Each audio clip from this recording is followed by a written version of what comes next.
Hallelujah, good morning. एक और शानदार सुबह प्रभु के वचन को मनन करने के लिए प्रभु ने हमें दिया है। अगर आप किसी अन्य देश से हमसे जुड़ रहे हैं तो हो सकता है दोपहर या फिर शाम हो, समय चाहे जो हो, हम हर रोज सोशल मीडिया के जरिए जुड़कर प्रभु के वचन पर मनन कर पा रहे हैं। प्रभु का धन्यवाद। आइए छोटी प्रार्थना के साथ शुरुआत करें। पवित्र पिता, आपका धन्यवाद।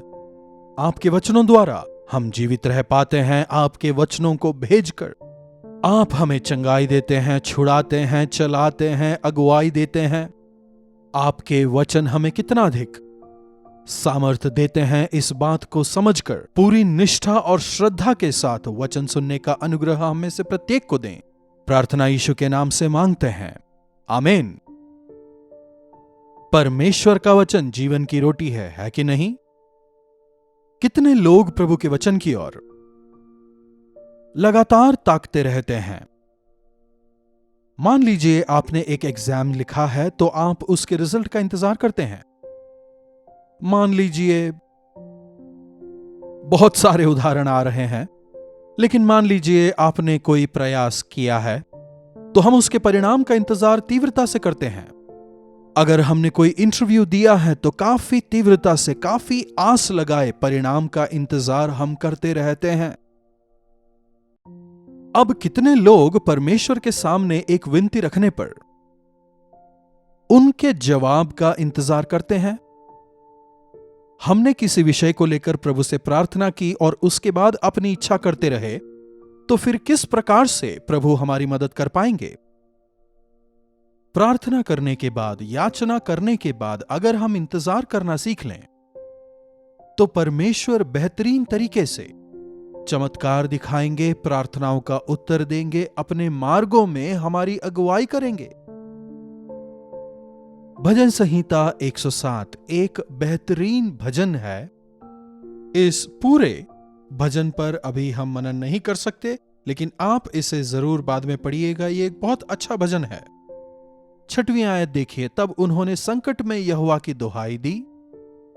उन्होंने संकट में यहोवा की दुहाई दी। और यहोवा क्या कर रहे हैं? यहोवा ने उनको सकेती से छुड़ाया। जब वे संकट में थे उन्होंने यहोवा को पुकारा और परमेश्वर ने उन्हें उस संकट से बचाया।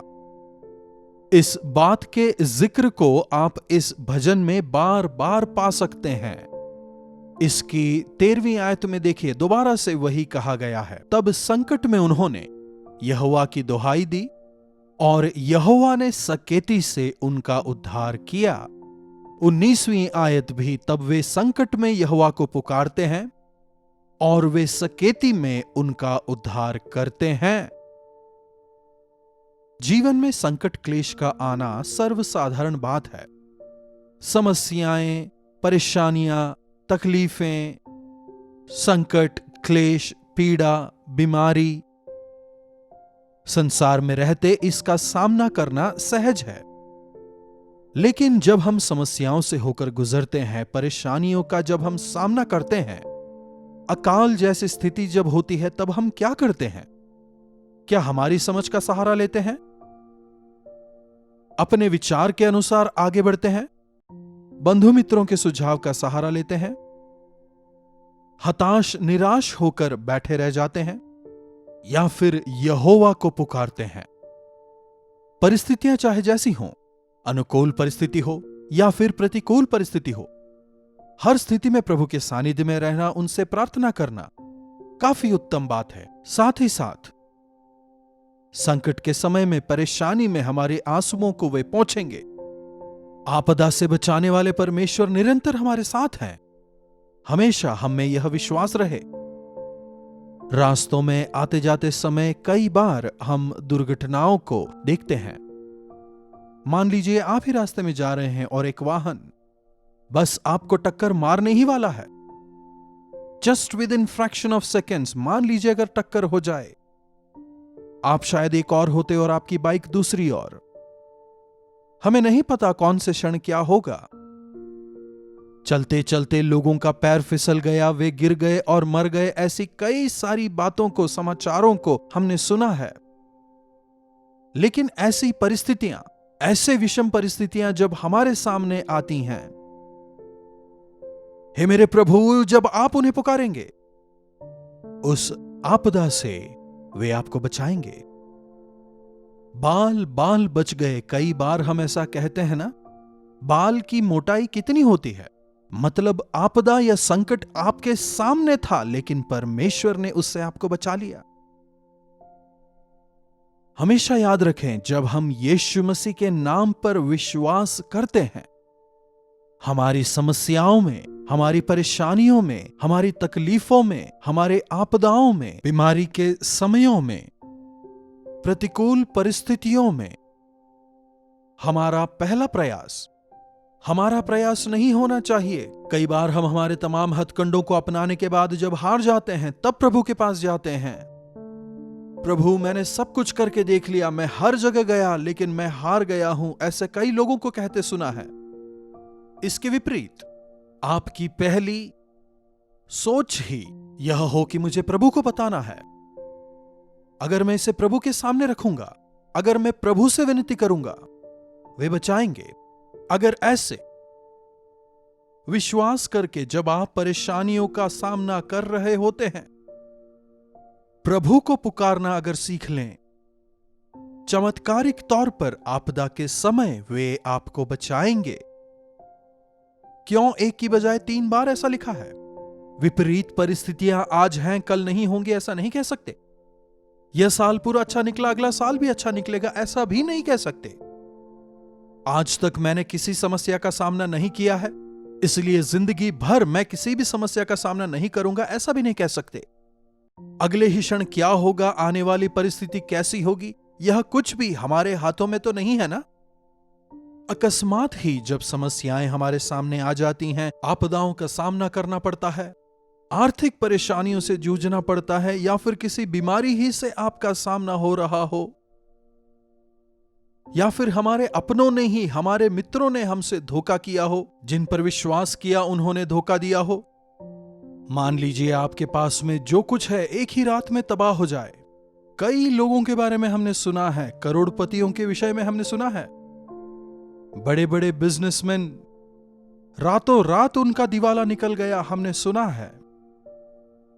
कहीं साइक्लोन आ गया, या फिर कोई भूकंप आ गया, या फिर युद्ध हो गया, जो कुछ उनका था, एक झटके में सब कुछ खत्म, कुछ भी नहीं बचा। लेकिन हर आपदा के समय अगर आप यीशु मसीह को पुकारें, वे आपको अपनी हथेलियों में सुरक्षित रखेंगे। आपको वहीं पर तो उन्होंने तराशा है, वे आपको जानते हैं। उन्होंने संकट के दौरान यहोवा की दुहाई दी, यहोवा ने उन्हें छुड़ाया। 7वीं आयत भी देखिए, और उन्हें ठीक मार्ग पर चलाया ताकि वे बसने के लिए किसी नगर को जा पहुंचें। छोटी मोटी मदद करके गायब हो जाने वाले नहीं है प्रभु। जैसे ही आपने कुछ मांगा, प्रभु 10 रुपए दे के निकल गए, नहीं। हमारी परेशानी, हमारी परीक्षा को समझने वाले परमेश्वर हमें ठीक मार्ग पर, सही मार्ग पर चलने में मदद करते हैं। भले ही आप परेशानियों से गुजर रहे हों, तकलीफों से जूझ रहे हों, आपके जीवन की यात्रा को सही दिशा देकर वे आपको हरी भरी चराइयों में बैठाएंगे और सुखदाई जल के झरने के पास ले चलेंगे। मतलब वे कह रहे हैं, मैं प्रतिकूल स्थितियों को अनुकूल में बदलूंगा। 8वीं आयत भी देखिए, लोग यहोवा की करुणा के कारण और उनके आश्चर्य कर्मों के कारण जो वे मनुष्यों के लिए करते हैं, उनका धन्यवाद करें। इसी बात को हम भूल जाते हैं। प्रभु से पा तो लेते हैं, लेकिन उन्हें धन्यवाद देना भूल जाते हैं। अगर देते भी हैं तो वह केवल मुंह से निकलता है, हृदय से नहीं। ऐसे धन्यवाद का कोई लाभ नहीं। क्या परमेश्वर कभी किसी का ऋणी है? ऐसा सवाल अगर आपके मन में उठे, परमेश्वर कभी किसी के ऋणी नहीं है। हमने जितना मांगा उससे भी कहीं बढ़कर देने वाले हैं प्रभु। ये तो हम हैं जो कई एक चीजों को हासिल करने के बाद भी कुछ भी नहीं है ऐसा रहते हैं। प्रभु से आशीषों को पा भी लेते हैं और भूल भी जाते हैं। बड़े हल्के में, काफी लापरवाही से, अकृतज्ञ होकर, धन्यवादी ना होकर, पाए हुए आशीषों के लिए थैंक्स भी ना कहते हुए हम कई बार रह जाते हैं। प्रभु ने जो कुछ हमारे लिए किया है, जीवन भर भी अगर हम उनका धन्यवाद दें तो भी कम है।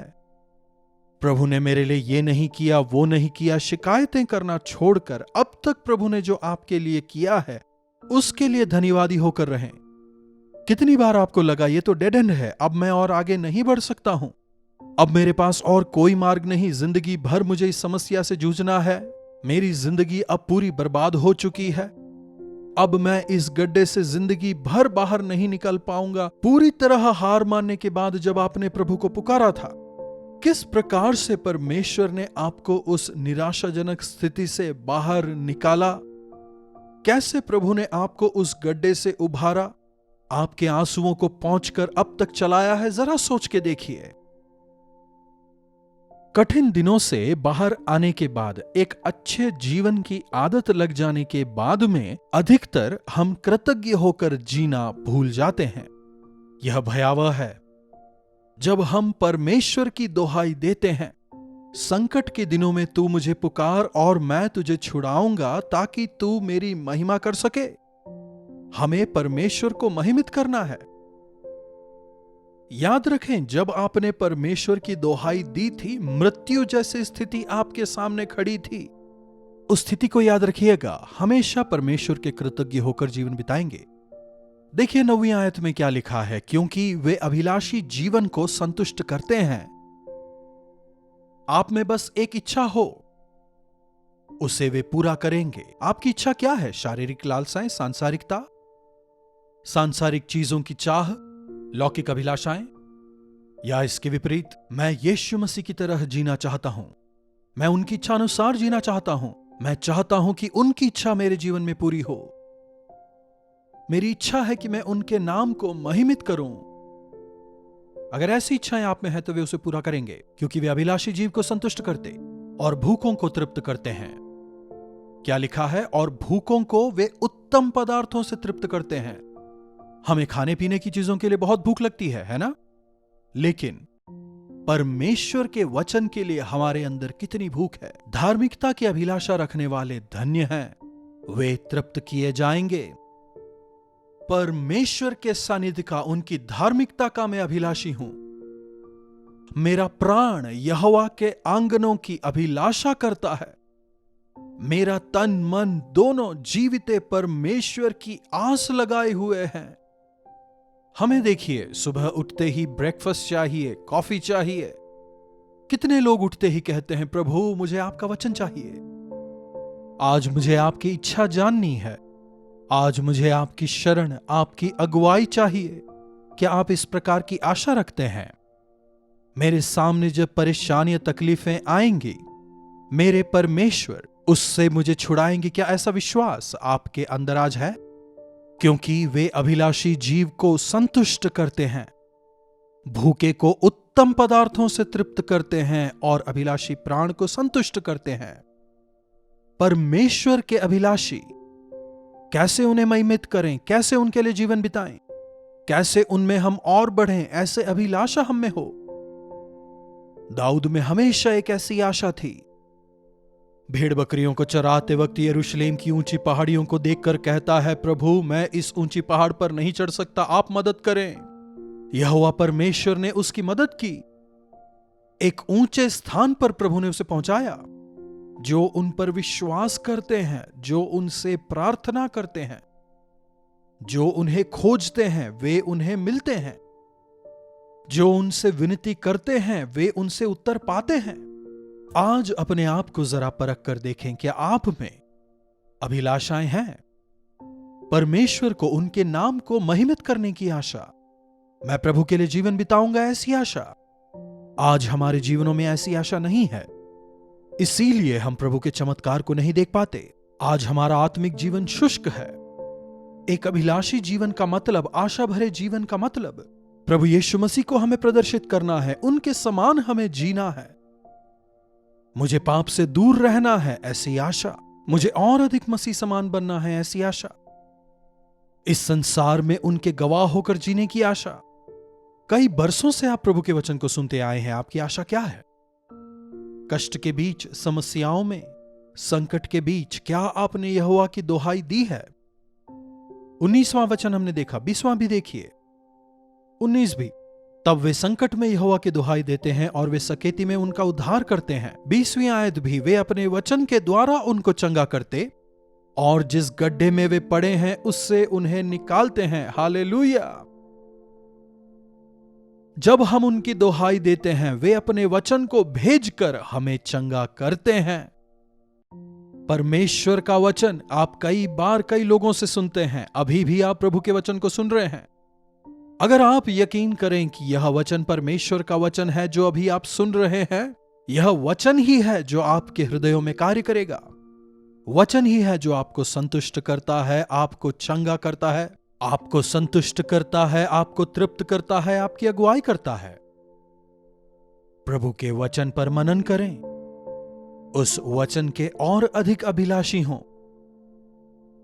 प्रभु आपके दर्शन पाने की आशा, आपको सुनने की आशा, आपको महिमित करने की आशा मुझ में है। प्रभु, मेरी अभिलाषाओं को आप पूरा करें।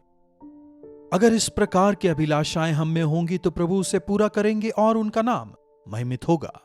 प्रार्थना। पवित्र पिता परमेश्वर,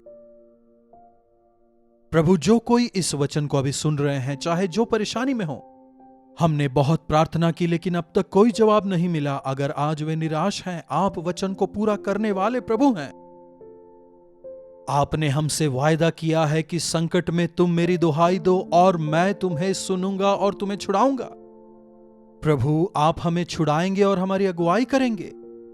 उतना ही नहीं, आप हमें छुड़ाकर बहुतायत से आशीषित करेंगे।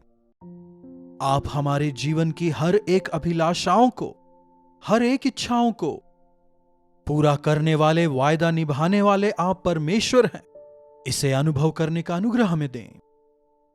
आपकी दुहाई देते हुए, छुटकारा पाते हुए आगे बढ़ने का, आपके वचनों द्वारा छुटकारा पाते हुए, चंगाई पाते हुए, तृप्त होते हुए, शांति और समाधान के साथ में जीवन जीने का अनुग्रह हमें दें। प्रार्थना यीशु के नाम से मांगते हैं, आमीन। पिता परमेश्वर का प्रेम, प्रभु यीशु मसीह का अनुग्रह, पवित्र आत्मा की सहभागिता हम में से प्रत्येक के साथ सदा सर्वदा बनी रहे। आमीन।